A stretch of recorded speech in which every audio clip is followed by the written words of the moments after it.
जाहीर सभेमध्ये बोलताना मंत्री आदिती तटकरे भावुक झाल्याचं पाहायला मिळालं। जाहीर सभेत अजितदादांच्या आठवणींना त्यांनी उजाळा दिला। दादांची अपूर्ण राहिलेली स्वप्न आपण पूर्ण करूया असं म्हणत सुनेत्रा काकी आम्ही तुमच्या सोबत कायम असू असं आदिती तटकरेंनी म्हटलंय।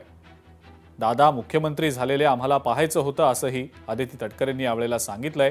सुनेत्रा काकींचं ऋण आम्ही कधीच फेडू शकत नाही असंही त्यांनी म्हटलंय। आमच्या सारख्यांची सगळ्यांचीच आपली इच्छा होती की ही निवडणूक बिनविरोध व्हावी। कधी कधी काही निवडणुका बिनविरोध होत नसतात, त्याला आपण नकारात्मक नाही तर सकारात्मक पद्धतीने घेतलं पाहिजे।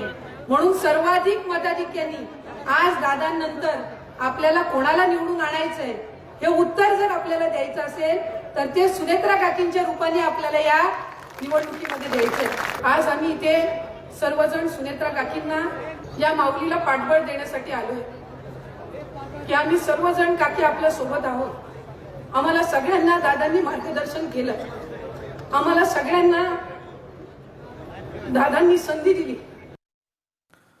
धाराशिवमध्ये शिवसेनेतला अंतर्गत वाद चव्हाट्यावर आल्याचं पाहायला मिळालं।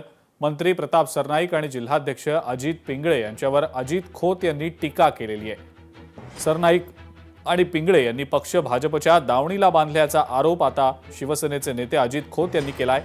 एकनाथ शिंदेंच्या दौऱ्याच्या पार्श्वभूमीवर शिवसेनेच्या कार्यकर्त्यांना पोलिसांनी नजरकैदेत ठेवल्यानं इतर जे शिवसैनिक आहेत त्यांनी आता संताप व्यक्त केलाय।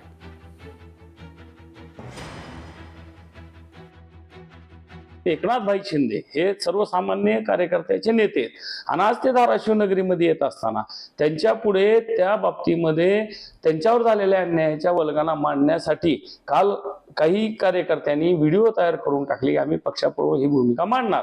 अशा कार्यकर्त्यांचा आवाज हा पक्षप्रमुखापर्यंत नाही गेला पाहिजे याच्या दृष्टिकोनातून आणि भारतीय जनता पार्टीला इथं पोषक वातावरण तयार करण्याच्या दृष्टिकोनातून अजितदादा पिंगळे आणि पालकमंत्री यांनी या षडयंत्र रचून पोलीस प्रशासनावरती दबाव आणून खऱ्या शिवसैनिकाचा आवाज दाबण्याचं काम इतिहासामध्ये सत्तेतील लोकांनी पहिल्यांदा त्या ठिकाणी केलेलं आहे। या अटकेचा मी जाहीर निषेध एक कार्यकर्ता म्हणून या ठिकाणी करतो। धाराशिवमध्ये उपमुख्यमंत्री एकनाथ शिंदे यांच्या कार्यक्रमाकडे खासदार ओमराजेंनी पाठ फिरवल्याचं दिसतंय। ओमराजे निंबाळकरांनी शिंदेंसोबत एकाच व्यासपीठावर येणं टाळल्याचं दिसतंय। गेले काही दिवस राज्यामध्ये ऑपरेशन टायगरच्या चर्चा सातत्यानं सुरू आहेत आणि याच चर्चांमुळे ओमराजेंनी एकनाथ शिंदेंसोबत व्यासपीठ शेअर करणं टाळलंय की काय अशी जोरदार चर्चा आहे। प्रमुख अतिथी म्हणून निमंत्रित असताना सुद्धा ओमराजेंनी या कार्यक्रमाला जाणं टाळलेलं आहे।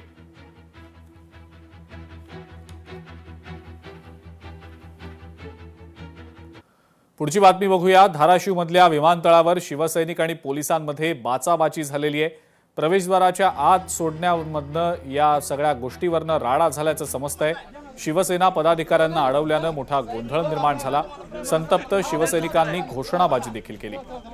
भाजपचे आमदार राणा जगजितसिंग पाटील त्यांचे पुत्र मल्हार पाटील यांना आत सोडल्यानंतर शिवसैनिक अधिकच आक्रमक झाले। पोलिसांनी विमानतळाच्या प्रवेशद्वारावरनं शिवसैनिकांना यानंतर हटवलं।